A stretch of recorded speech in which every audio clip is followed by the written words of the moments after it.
रामगढ़ बांध और अतिक्रमण। समझ मुझे जयपुर पूरा शहर रामगढ़ बांध से पीने का पानी आता था। दुर्भाग्य से जल शक्ति मंत्री जी को मैं कहना चाहूंगा कि राजस्थान के जयपुर जिले में स्थित रामगढ़ बांध की तरफ आपका ध्यान दिलाना चाहूंगा। रामगढ़ बांध के बाद उस क्षेत्र का गला घोंट दिया गया और हम तो उस इलाके चाहते हैं मारवाड़ के, जहाँ जल को घी से भी ज्यादा संजो के रखा जाता था। लोग 5-5, 7-7 किलोमीटर तक मटकी से महिलाएं अपने घड़े से उनसे पानी लाती थी। आज भी बड़े बड़े तालाब वहां बने हुए। सदन के साथियों ने इस महत्वपूर्ण मंत्रालय की अनुदान मांगों पर अपने अपने विचार रखे। जल है तो कल है, जल है तो जीवन है। और हम तो उस इलाके चाहते हैं मारवाड़ के, जहाँ जल को घी से भी ज्यादा संजो के रखा जाता था। लोग 5-5, 7-7 किलोमीटर तक मटकी से महिलाएं अपने घड़े से उनसे पानी लाती थी। आज भी बड़े बड़े तालाब वहां बने हुए।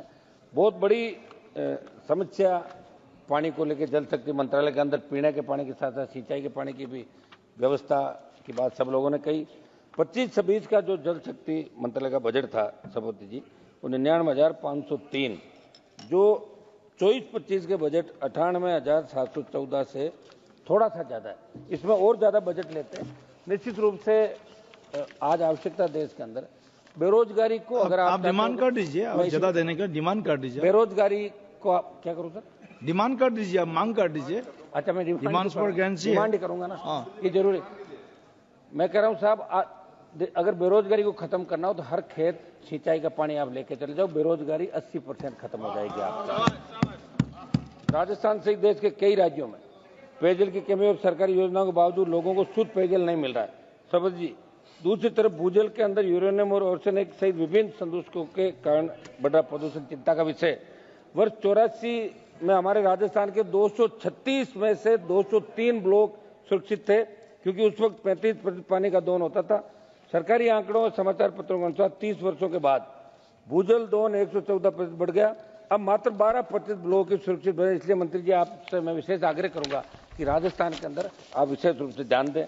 आज देश के संदर्भ में बात करें तो भारत की कृषि भूमि का बड़ा हिस्सा वर्षा पर निर्भर है और हमारे राजस्थान का भी बड़ा हिस्सा वर्षा पर निर्भर है, यानी सिंचाई के लिए वर्षा जल पर निर्भर ज्यादा है। और भारत की 2/3 कृषि भूमि सूखाग्रस्त है।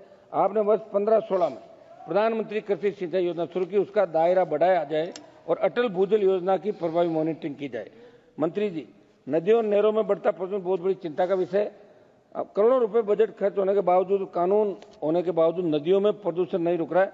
पंजाब से राजस्थान के अंदर जो पानी आता है उसमें हमारे जिले नागौर, बीकानेर, गंगानगर, हनुमानगढ़, जोधपुर के इलाके, जहां लुधियाना की फैक्ट्रियों का अपशिष्ट उनके अंदर पड़ता है और रासायनिक जो इसके अंदर पड़ता है, उससे कैंसर ट्रेन के नाम से हमारी ट्रेन चल रही, उस ट्रेन का नाम ही कैंसर ट्रेन है। तो वहाँ ट्रीटमेंट प्लांट जो लग रहे हैं, आप उसका विशेष रूप से ध्यान दें। आप खुद वहाँ दौरा करें और लोगों को शुद्ध पानी कैसे पिलाएं, इसकी व्यवस्था करें। ये राजस्थान का हमारा बहुत बड़ा क्षेत्रफल है। राजस्थान कृषि प्रधान राज्य है, समझ मुझे। यहाँ जीवन यापन के लोग कृषि पर निर्भर रहते हैं तथा कृषि का विकास सिंचाई पर निर्भर है, लेकिन वहाँ सिंचाई के साधन नहीं है। कोटा, हनुमानगढ़, गंगानगर और कुछ इलाकों को छोड़ दे तो बाकी वर्षा पर सारा राजस्थान निर्भर है। राजस्थान में कुल सतही जल का मात्र 1.16% जल उपलब्ध है और 61.11% हिस्सा मरुस्थल है। जनवरी 2024 तक प्राप्त सरकारी आंकड़ों के मुताबिक हमारे राजस्थान में इंदिरा गांधी नहर और जल संसाधन विभाग के अधीन मात्र 39,43,43,155 हेक्टेयर सिंचित क्षेत्र है, जबकि हमारे नागौर सहित पश्चिम राजस्थान की बात करूं तो केवल और केवल बारिश पर निर्भर है।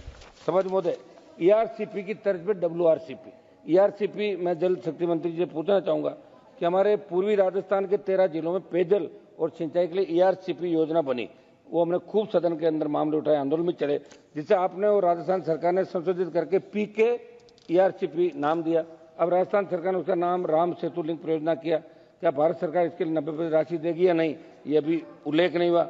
और आपने जो राजस्थान और मध्य प्रदेश में MOU करवाया, उसमें राजस्थान और MP को कितना कितना पानी मिलेगा, ये भी आप क्लियर करें। दूसरा मेरा निवेदन, मेरे संसदीय क्षेत्र के नागौर, डीडवाना, कुचामन जिले के साथ पश्चिम राजस्थान के तमाम वो 1 दर्जन जिले जिनके लिए ERCP की तर्ज पे WRCP आप पश्चिम राजस्थान नहरी परियोजना विकसित करें और एक राष्ट्रीय परियोजना का उसको आप नाम ऐसे क्या करें। यमुना जल समझौता और राजस्थान और हरियाणा के बीच यमुना जल समझौते को लेकर दिल्ली में राजस्थान और हरियाणा के CM की मंत्री जी के साथ मीटिंग हुई, पाटिल साहब के साथ। राजस्थान के मुख्यमंत्री ने कहा कि राजस्थान के शेखावाटी अंचल, सीकर, झुंझुनू और इन इलाकों को हम पानी देंगे पीने का, सिंचाई का।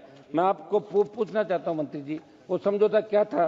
क्या वो हवा के अंदर था, वास्तविक था? तो उसका कुछ बताना तो सही था कि हम जाके उस बात को कहें। ये मेरा निवेदन, सीकर, चूरू, झुंझुनू के अंदर पानी कैसे मिले? पंजाब से मिले राजस्थान के हिस्से का पूरा जल। मोदी जी 31/12/1981 को पंजाब, हरियाणा, राजस्थान के तत्कालीन मुख्यमंत्री के मध्य रावी व्यास नदियों के अधिक के जल के बंटवारे को समझौते की तरफ आकर्षित कर बताना चाहूंगा कि राजस्थान को अब भी 0.60 MA पानी नहीं मिल रहा है। और पंजाब सरकार जब इस समझौते को समाप्त करने के उद्देश्य विधेयक लेकर आई, तब माननीय सुप्रीम कोर्ट ने विशेष संदर्भ संख्या 1/2004 में रावी व्यास जल के संबंध में पंजाब समाप्ति अधिनियम 2004 को गलत माना। इसलिए मेरी मांग है कि केंद्र हस्तक्षेप करके राजस्थान को पंजाब से उसके हिस्से का पूरा पानी दे। राजस्थान बार बार आपको सीटें दे रहा है, 25-25। इस बार गड़बड़ हो गई थी, मैं उधर हो गया तो 11 इधर आ गई, नहीं तो यहाँ भी इस बार भी ठीक रह जाता। इनको मैं ले आता, इनको ले आता मैं साथ में, हम 25 ले आते। समाप्त कीजिए आप समाप्त कीजिए प्लीज। रामगढ़ बांध और अतिक्रमण, समझ मुझे जयपुर पूरा शहर रामगढ़ बांध से पीने का पानी आता था।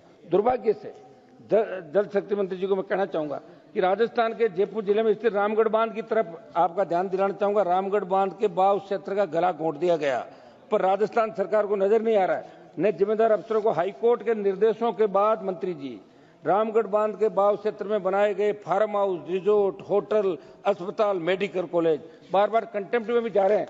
तो इनको आप धराशायी करें और पीने के पानी की व्यवस्था। एक मिनट, जेजेएम लास्ट समाप्त करूंगा सर।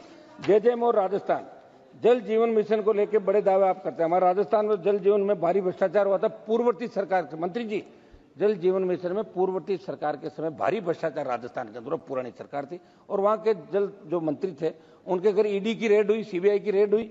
और आपने घोषणा पत्र के अंदर ये बात की जैसे हम सत्ता के अंदर आएंगे उन सबको सलाखों के पीछे डालेंगे, सीबीआई जांच करेंगे। मैं आपको बताना चाहूंगा यहाँ के आपके जो पूर्ववर्ती सरकार मतलब, एक मिनट साफ कर रहा हूँ, पूर्ववर्ती सरकार कौन है? पूर्ववर्ती का बता दिया ना, राजस्थान की पूर्ववर्ती। हाँ, राजस्थान की पूर्ववर्ती सरकार के मंत्री के घर पे ईडी की रेड हुई।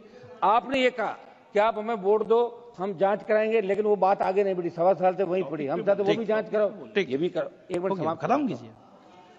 समझ होते ये आप इनकी जांच तो कराओगे ही कराओगे। फर्जी कंप्लीट ये सर्टिफिकेट इन्होंने 900 करोड़ से अधिक राशि के टेंडर कर दिए, कंप्लीट हो गए, गांव से लिखा दिया इन लोगों ने। और राजस्थान में जो जनस्वास्थ्य अभियंत्रिक मंत्री अभी वर्तमान में, वो भी भ्रष्टाचार में लिप्त अफसरों की फील्ड पोस्टिंग दे रहे हैं। धन्यवाद जी, बहुत बहुत धन्यवाद पूरा माननीय सदस्य श्री चंद्रशेखर जी। 30 सेकंड, चंद्रशेखर जी 30 सेकंड पक्का? हाँ ठीक है, ठीक। मैं आपसे यही मांग करूंगा कि आपके दल की कथनी और करनी में कोई अंतर नजर नहीं आना चाहिए। आप जांच कराएं। मेरी मांग है कि राजस्थान में जल जीवन में तमाम घोटालों की जांच आप सीबीआई से करवाएं और दोषी नेताओं के खिलाफ कार्रवाई करें। राजस्थान और पानी का, एक मिनट समाप्त कराऊं। चंद्रशेखर जी सर, एक सेकंड प्लीज सुनिए। हम देखो, श्री चंद्रशेखर आप शुरू कीजिए, आपका समय शुरू हो गया। चंद्रशेखर जी आपका समय शुरू हो गया जी, प्लीज। सर झगड़ा